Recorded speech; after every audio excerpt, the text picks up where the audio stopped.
get my 6 because she cheated. Did not. Did 2. Did not. Did 2. Did not. All right, I got it on video.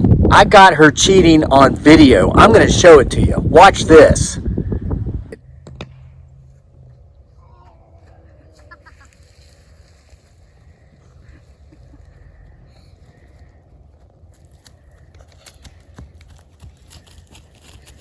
Nice. Let's stop and take the bath. So now what do you think after having seen that? You're just making an excuse for losing an 8-year-old girl, honey.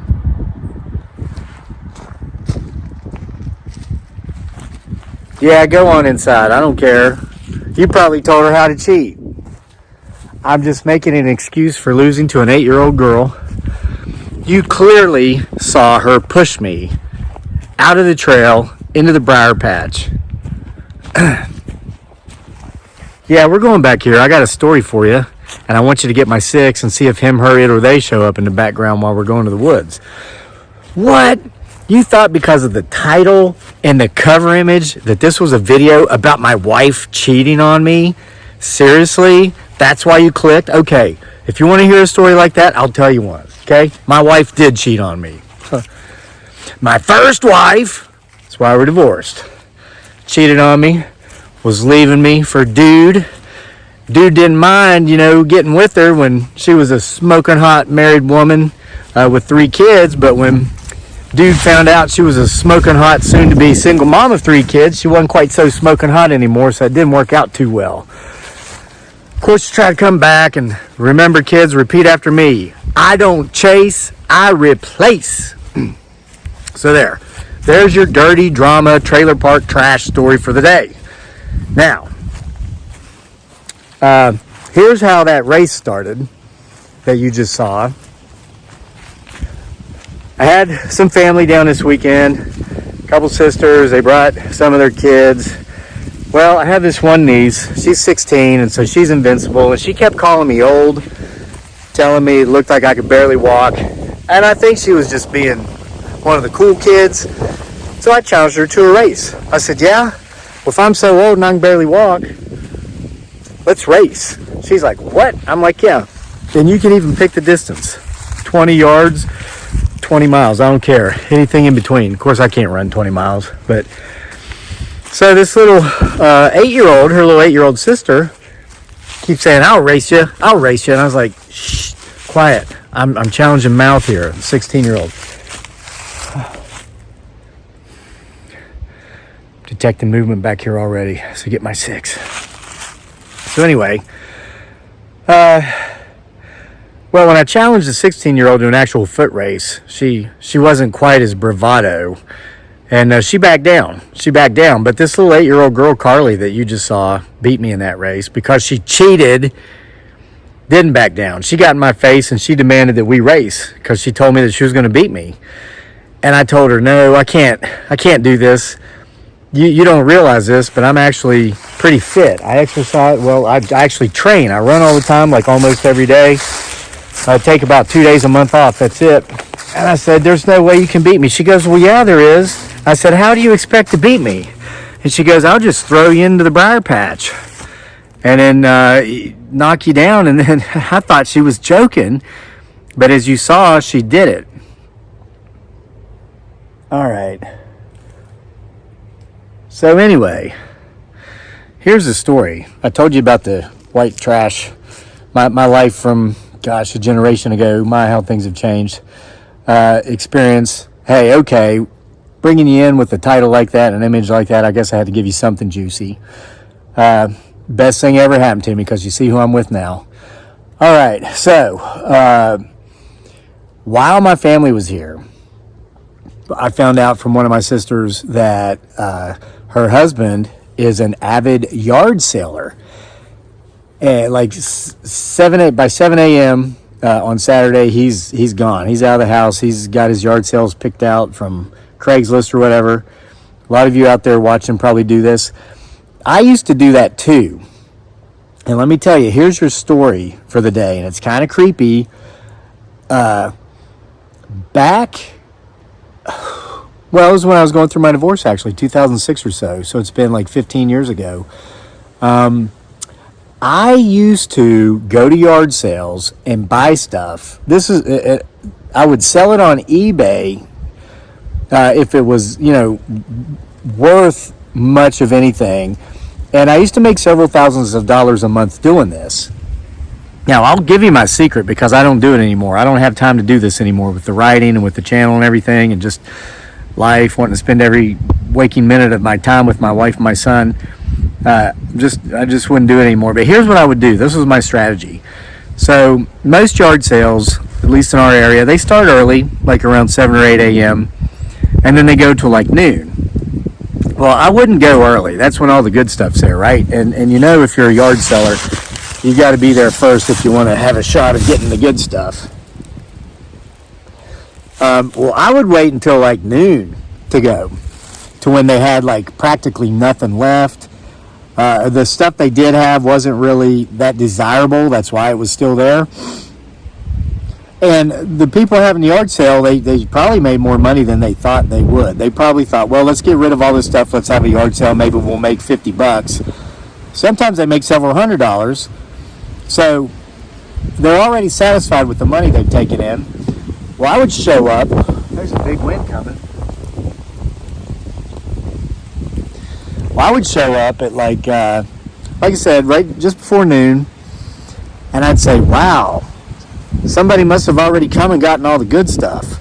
And they'd be like, yeah. Then I'd be like, wow, so you got to just pack all this stuff back up and store it in your garage or your attic or your basement and just let it take up space? And they'd be like, yeah. Well then, now I'd gone to the ATM machine either the night before or that morning, got out like a bunch of crisp $20 bills. What I'd then do is I'd take out my wallet and I'd pull a crisp brand new $20 bill out of there and I'd say, I'll tell you what. And I'd stick it out and I'd say, I'll give you $20 for everything you got left, and I'll just haul it out of here, take it home, and if I can use any of it, I will, but if not, I'll just take the rest and donate it to the Goodwill. And they were like, okay. Nobody ever told me no. Nobody ever said no. So I would get at times, and I had a Dodge Dakota back then, I would get a pickup truck full of stuff for $20. And I'd take it home and unload it. And if I had time, I'd do some more yard sales. Or if it wasn't a full truckload, I'd go on to the next one. But every weekend, I'd get at least a pickup truckload worth of stuff for $20, $40 at the most. I'd go home. I'd go through it, and I knew if stuff was, had any value to it or any worth. And I'd look it up on eBay and see what it was selling for. And if I could sell it, for $20 or more per item on eBay, I'd list it on eBay. And the rest I actually would take to Goodwill, and I'd donate it. But I hit kind of the mother lode one day. The reason this worked so well back then, about 15, 20 years or so ago, is because that's when this nation saw the largest generational transfer of wealth in our nation's history. That's when the World War II generation was dying off in mass and transferring the assets to their baby boomer children. Well, I live right outside of Charlottesville, Virginia. It's a very hot real estate market. It's pricey. No, sure, it's not Boston or New York or Northern Virginia, Fairfax County. But you take out those places, and it's one of the priciest places on the East Coast. You go 2 counties over, properties are half, really. You go across the state line into West by God, Virginia, and you can get the same property over there for like an eighth of what you'd pay for it in Charlottesville. So as these baby boomers were inheriting mom and dad's house, they didn't want the house because Junior now lives in Chicago or San Diego or, Pennsylvania. They wanted to liquidate. And then, of course, if they had siblings, they needed to split up the money and stuff. So I found that what a lot of baby boomers were doing is they were taking all the stuff in the house, all of mom and dad's personal items, and they were just having yard sales out front. They were just selling everything as quick as they could to get rid of it so they could put the house on the market and sell the house. get the money and go back to wherever they have their life. You know, now that at that time they would have been in their 40s and 50s and had kids in their 20s or whatever. So I hit this one yard sale where I guess the older people who had lived there were avid readers. They had all these books. This guy had all these books, and he wasn't a reader. So I did the same thing, $20 bill trick. Yeah. I went home with a truckload of books. But now here's the interesting thing. These were first edition hardbacks worth money that I don't think this baby boomer knew what his parents had.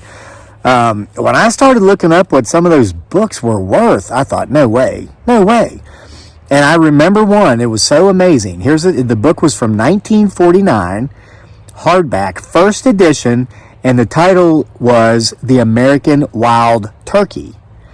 And I guess the thing of it is back after the Second World War, well, coming out of the Depression, wild turkeys in America were almost extinct. They were like endangered species. But for some reason, that book, it was going for like $400 to $600 on eBay. The thing was in mint condition. I didn't believe it, so I listed it for like $3.95, $5 less than the other lowest book. And it sold like within an hour. And that was the highest selling book out of that truckload of books. But I had dozens upon dozens upon dozens it sold for $20, $50, and several for right around $100. And this cost me $20. I made over $1,000, probably closer to $1,500 off of those books. And they were selling almost as fast as I could list them. So that gave me an idea.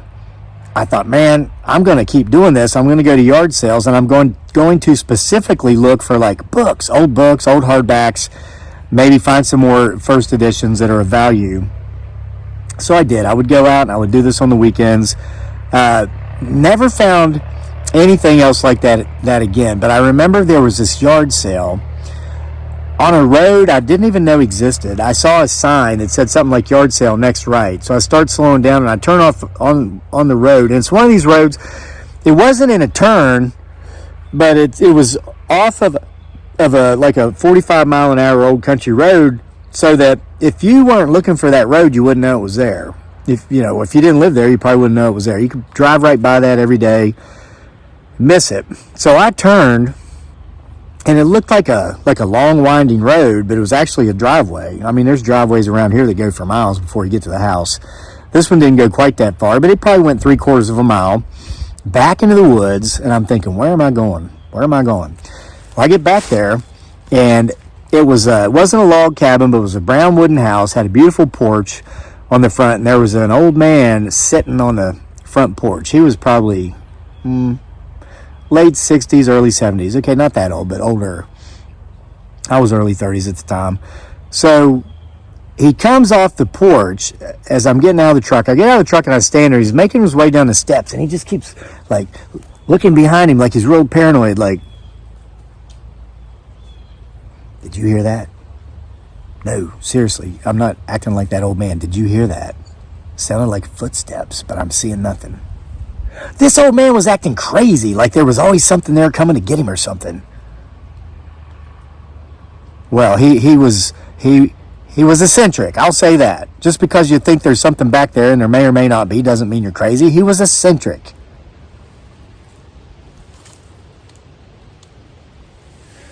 All right, so I'm going through his stuff, and I asked him, like, you don't have any old books, do you? And he was like, why would you ask that question? I'm like, man, this guy's really eccentric. This guy's really eccentric. And I told him, I said, well, I like, I'm a picker, and I like to pick old books, sometimes I keep them, sometimes I don't. I was just curious. He goes, do you like art or like drawing and stuff? I'm like, well, not really, because I'm thinking he's got art supplies. And he says, I do have an old book that I would be willing to sell you if you're interested in it. He says it's in the house. And I'm thinking, man, do I want to go in this guy's house? Because again, mind you, the whole time we're talking, he's like, Did you hear that? No, he didn't ask me that. I'm asking you, did you hear that?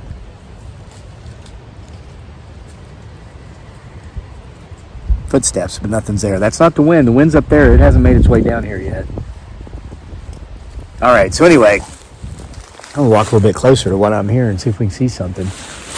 So anyway, I go into the guy's house, and I lied to him. I was like, oh, by the way, I'm doing this with one of my buddies in another car. He's going to be coming up the road here in just a minute behind me. And the guy turns around, he looks at me and goes, good.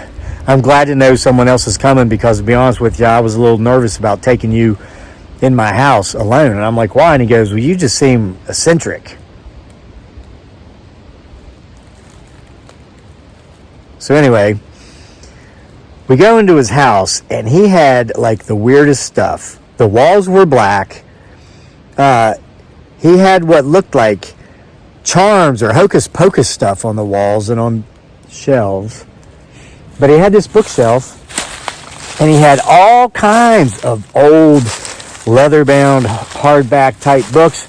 And I started to reach for him, and he goes, no, and he actually hit my hand. He says, don't touch any of them. I was like, okay. He goes, damage. I try to keep them in good shape. Or keep them in good shape.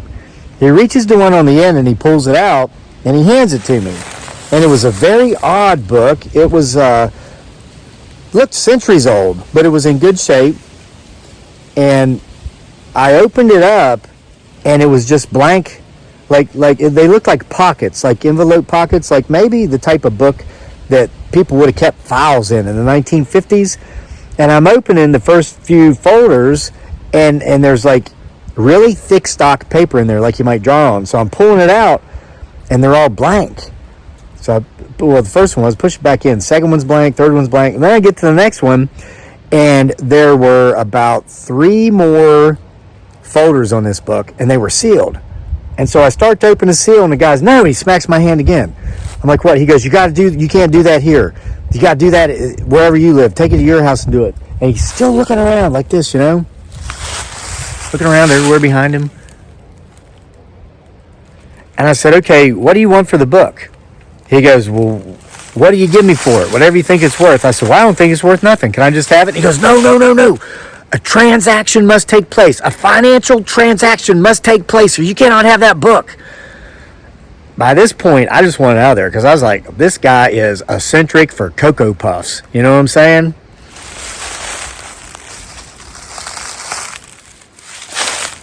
So I thought, well, how about $20? Because I'm thinking in my head, this is how I do this. I give people 20. And he's, yeah, 20. So I pulled out the 20. I gave it to him. He goes, okay, no, go. And he starts like pushing me out the door. And I'm like, okay. So I left. Didn't get anything else from him. Went home. Put that book. I used to keep that's back in the old days when we had like desktop computers. And I kept my desktop computer in my dining room of that house I had at the time. So I put that book on the dining room table and just pretty much forgot about it. Got into some other stuff. Then later, after dark, I thought, well, and I had a nap, got up, and I was like, let's see what I can list on eBay. Let's see what this thing even is, what's in there. So I opened the book up. And the strange thing is, the book didn't have any title, didn't have any words, and it didn't have a date, didn't have anything. And so I'm looking for all that stuff in the front of the book, because that's where you find all that stuff. And I thought, man, I have been ripped off. I don't even know how I would list this on the internet to sell it, because it doesn't have a title. I can't say it's from, 1824, because I don't know. There's no date. But I flip it open to that first folder that's still sealed. And I undo the seal, and I pull out the paper, and it's that same thick stock as the others, but this one had a picture on it. It was a drawing.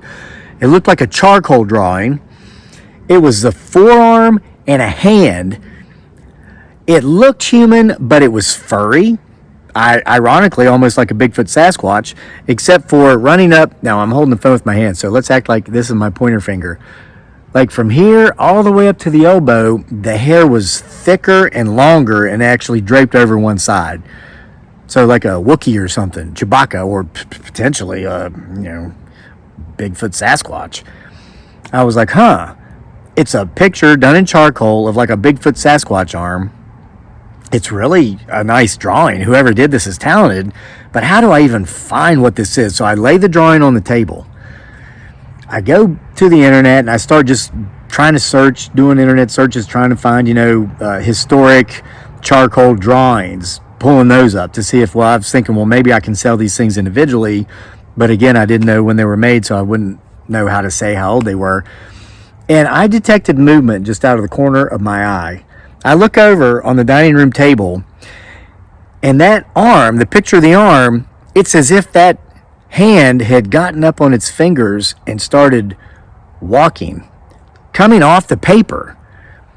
It was still there, but I could have sworn when I first saw that picture, the forearm and the hand had been centered in that paper stock.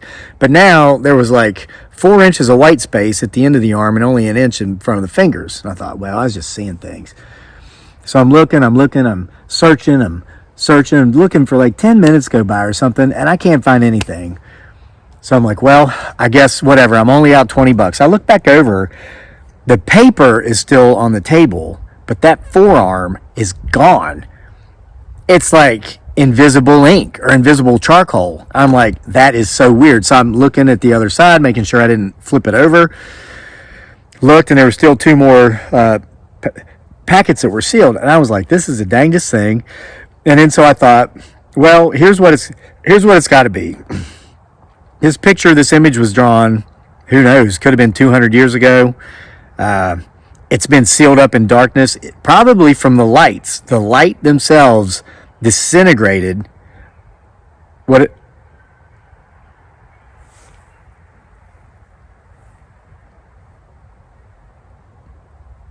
I'm hearing something like a whiny, screechy type thing. So anyway, I watched a movie or something. I was living alone by that time. I had my kids off and on because I was already separated and split up. And it's like I'm watching a movie, and I keep thinking I'm seeing something moving out of the corner of my eyes. And I'm looking over, and at one point, it's like something darted on the floor from behind a chair to behind the couch. And I was like, do I have rats? Are there rats? I got up, I looked, I saw nothing. And it was a very clean house. I'm a clean guy, and I keep everything clean. Never had a rat in that house or any house I've lived in, I don't think. Finished the movie, went to bed, and at some point in the night, I just woke up. It's like I woke up instantly thinking, OMG, that hand disappeared from that paper, and then I saw something run across the floor that looked like a rat. I think it was that hand. That sounds nuts, doesn't it? So I'm like looking around. It's dark, it's like 2 or 3 in the morning, and I feel something like pounce on the foot of the bed. Like if your cat were to jump on the bed, but it wasn't nearly as heavy as the cat. Then I could hear, or I could feel something crawling up my foot, up my leg. I flipped the blanket off the bed like that, and threw the sheets and everything, and jumped out of bed. Ran into the other room, went into the dining room. I had like a safety light on there in the kitchen, above the oven, but below the microwave or whatever. The hand's still not on the paper, and in my head, I was convinced that hand had made its way off of that paper somehow and was in my house, and it was coming to get me. So the only thing I could think of to do was to take that blank page, that entire book, and I went out in the backyard, and I lived in a subdivision then, but I still had a fire pit, one of the metal ones like I used to have up here at the campground on the homestead until I built the permanent fire pit. I put the book, that page of paper in there, and I doused it with charcoal starter fluid, and I lit it on fire, and I burned it. And I went back in the house, and I slept with one eye open all night like that, and never saw anything moving out of the corner of my eyes again. Didn't feel anything else jumping up on the bed. And after that night, never had any sort of, seeing thing type things. And that's the last time I ever went yard selling. So, hope you enjoyed that story. I got to go down here and train because my little niece is coming back here in the not too far off future, and we're going to have a rematch. And I'm going to make sure that when we start, we're going to start racing in the big field so that she's not close enough to me to cheat again, because it's obvious she cheated. Look, I got it on film. Ba-dum, boom, ching.